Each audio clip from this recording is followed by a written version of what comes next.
Hi students, welcome back. Today I am discussing certain problems related with the viscous force and terminal velocity. Our first question, 1000 identical raindrops coming down with the terminal velocity 0.4 meter per second each and collapse to form a single drop. Okay, the terminal velocity of the drop is. Okay, here 1000 identical drops coming down and collapse to form a single drop. We want to find out the terminal velocity of that single drop.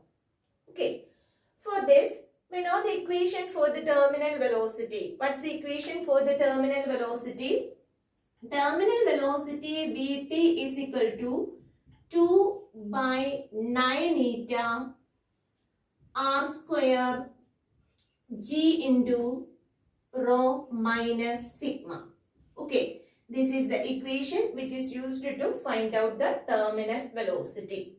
Okay, in the case of small drops, terminal velocity Vt is equal to, we can write it as small Vt. Small Vt is equal to 2 by 9 eta into r square g into rho minus sigma.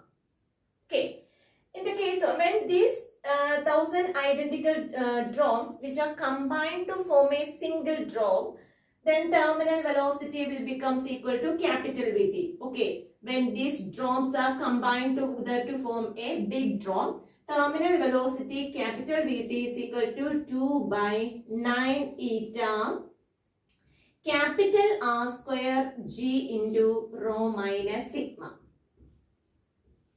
Okay. Then on dividing these two equation, we can write small Vt divided by capital Vt, that is terminal velocity of smaller drops divided by terminal velocity of smaller drop divided by terminal velocity of bigger one, that is equal to 2 by 9 eta, it's constant that get cancelled, 2 by 9 eta get cancelled, g get cancelled, rho minus sigma get cancelled. Therefore, we can write small r square divided by capital R square. Okay, from here we can write terminal velocity of the bigger one, Vt is equal to terminal velocity of the bigger drop, capital Vt is equal to small Vt into capital R square, small Vt into capital R square divided by small r square. Okay, this is the equation for the terminal velocity. Terminal velocity of the bigger drop is equal to terminal velocity of single drop into or smaller one into capital R square divided by small r square. Capital R is the radius of the bigger drop and small r is the radius of the smaller drop. Okay. Now we want to find out what about the relation between capital R and small r. Okay. What about the relation between capital R and small r when these 1000 identical drops combine together to form a single drop? Okay. For this, the quantity which remains constant when 1000 identical drops combine to form a single drop, that is the volume. So we can write volume of the bigger drop is equal to n times the volume of the smaller drop. Okay, volume of the, this one is the volume of the bigger drop is equal to n times the volume of the smaller drop. What about the volume of the bigger drop? Volume of the bigger drop is equal to 4 by 3 pi into capital R cube.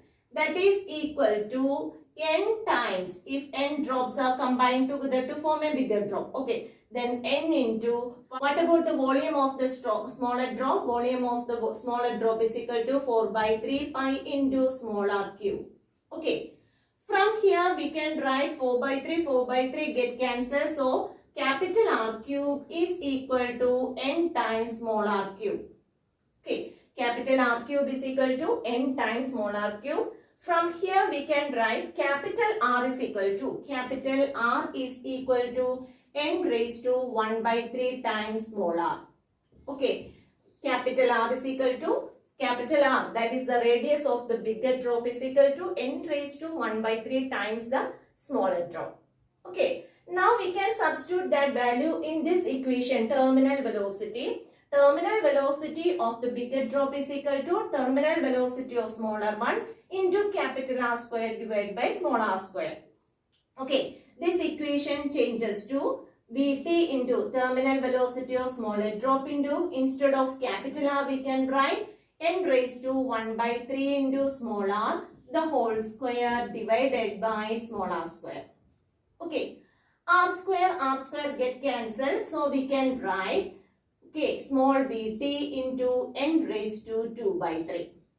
Okay, then terminal velocity of the bigger drop is equal to, terminal velocity of the bigger one is equal to n raised to 2 by 3 times the terminal velocity of the smaller one. We can use that equation to solve this problem. Okay.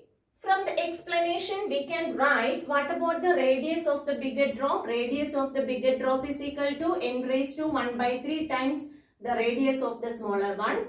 And what about the terminal velocity? Terminal velocity of the bigger drop is equal to n raised to 2 by 3 times the terminal velocity of the smaller one.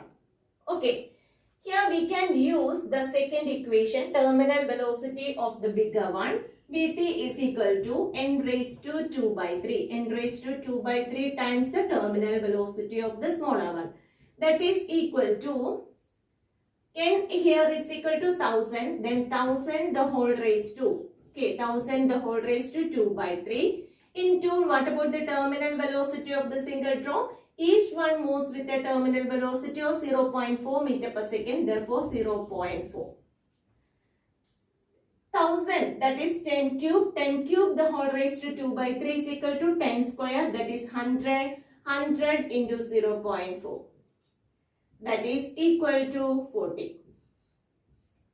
Okay, 40 meter per second is the terminal velocity of the larger drop. Okay, for this we use the equation, terminal velocity of the bigger drop is equal to n raised to 2 by 3 times the terminal velocity of the smaller one. Okay.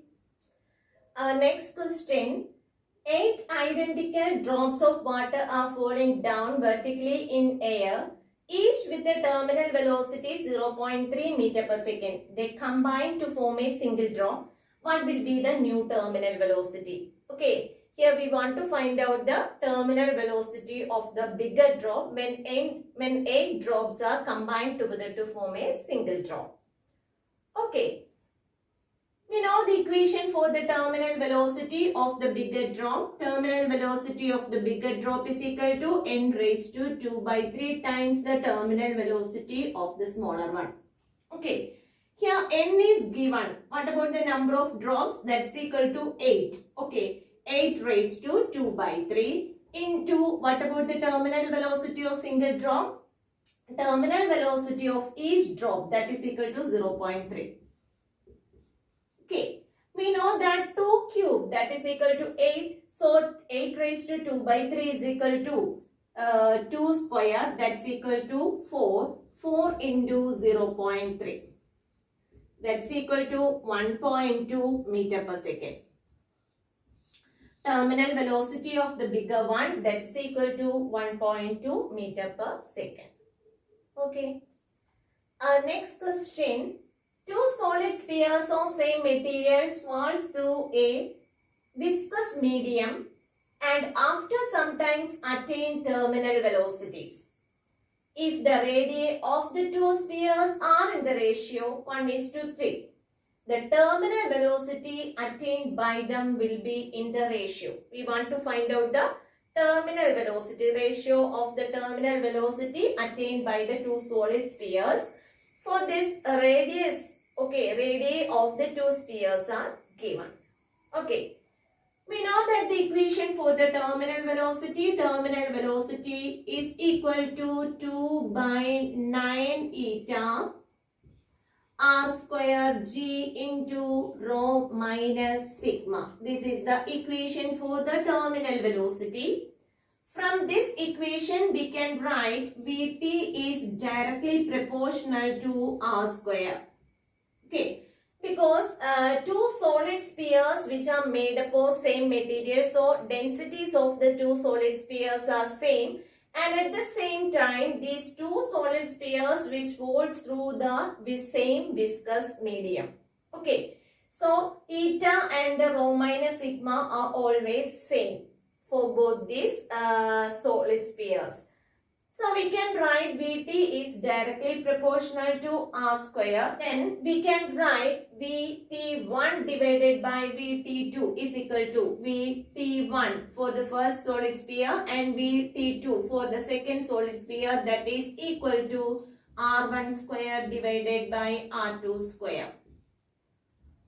Okay, what about R1 is to R2? R1 is to R2 is equal to 1 is to 3. Then what about the ratio of the terminal velocity? That's equal to Vt1 by Vt2 is equal to 1 by 9. Then Vt1 is to Vt2 is equal to 1 is to 9.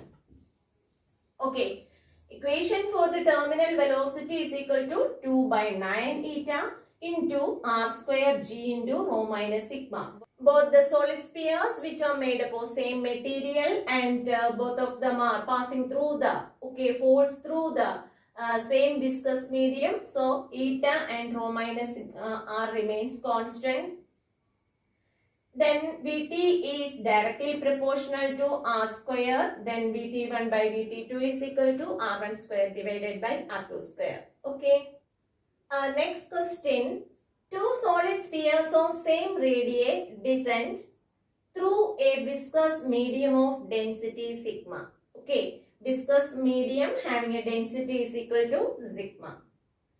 If the density of solid spheres are 4 sigma and 2 sigma, that is both the solid spheres which are made up of different materials. Okay, one is having the density is equal to 4 sigma and the second one is having the density is equal to 2 sigma.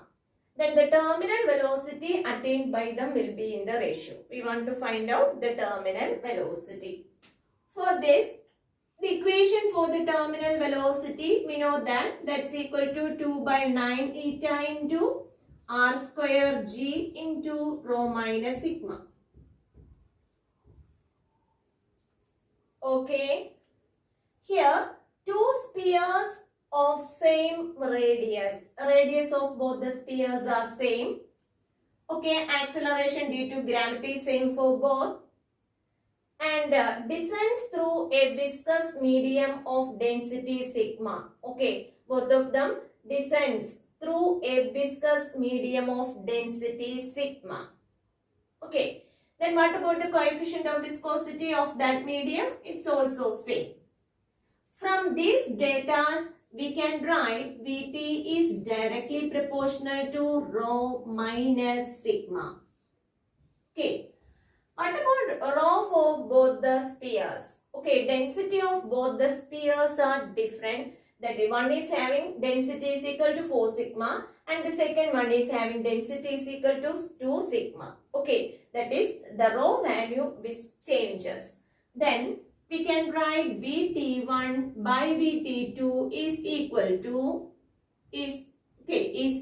to rho 1 minus sigma divided by rho 2 minus sigma. Okay, rho 1 is equal to 4 sigma, then 4 sigma minus sigma. Okay, Vt1 divided by Vt2 is equal to 4 sigma minus sigma divided by 2 sigma minus sigma. Okay, Vt1 by Vt2 is equal to 4 sigma minus sigma divided by 2 sigma minus sigma. That's equal to 3 sigma divided by 1 sigma. Sigma get cancelled, so we can write 3. Okay, what about the ratio of the terminal velocity? Vt1 by Vt2 is equal to 3. Therefore, we can write Vt1 is to Vt2 is equal to 3 is to 1. Okay, Vt1 is to Vt2 equal to 3 is to 1. Okay, here both the spheres are having same radii and it is designed through same viscous medium. So we can write Vt is directly proportional to rho minus sigma because other factors are same for both the spheres. Okay, then we can take the ratio of terminal velocities of both spheres. Then on substituting the values of rho1 and rho2, we got the answer as 3. Then Vt1 is to Vt2 is equal to 3 is to 1. Next question. Two spherical balls moves through viscous liquid medium. If the radii are in the ratio 1:4, that is given. And the speeds are in the ratio 1:2. The viscous force experienced by them will be in the ratio. We want to find out the viscous force experienced by them. For this, the radius of the two spherical balls are given. Okay, radius of the two spherical balls are in the ratio 1:4 and the speeds are in the ratio 1:2. Okay, then which equation we can use to find out the viscous force acting? For this, we can use Stokes formula.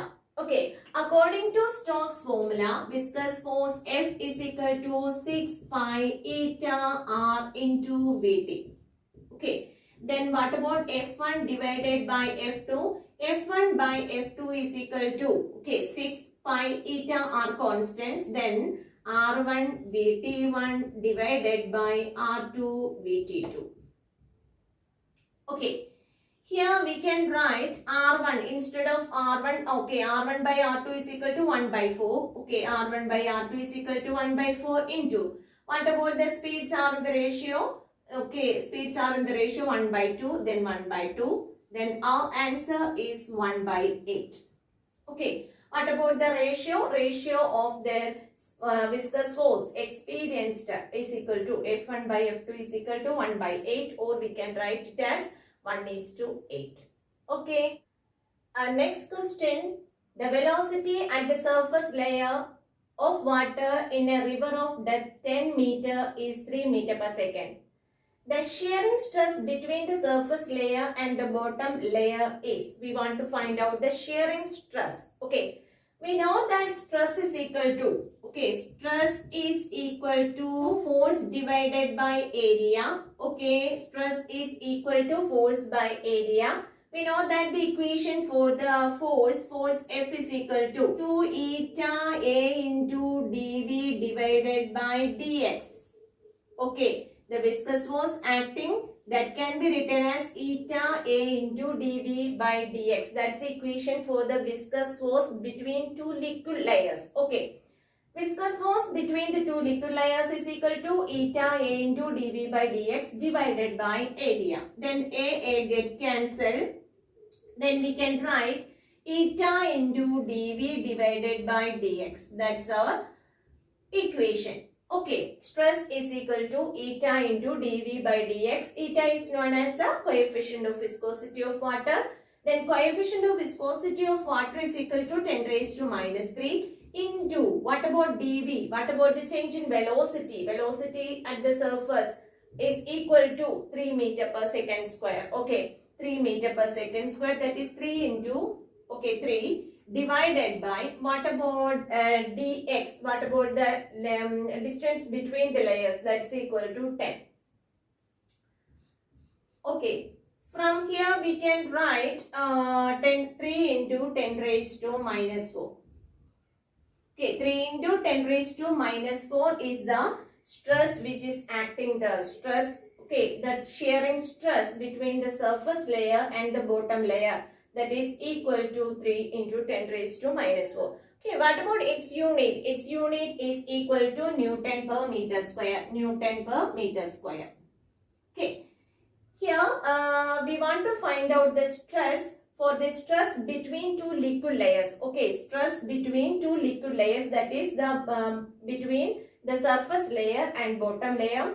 For this, we can write stress is equal to force divided by area. Then what about the viscous force acting between two liquid layers? Okay, viscous force acting between two liquid layers is equal to eta A into dV by dx. Okay, then we can write stress is equal to eta into dV by dx. Then on substituting the values, we got the answer as 3 into 10 raised to minus 4 Newton per meter square. I think these questions are clear for you. If you like this video, please subscribe and enable the bell button. Thank you.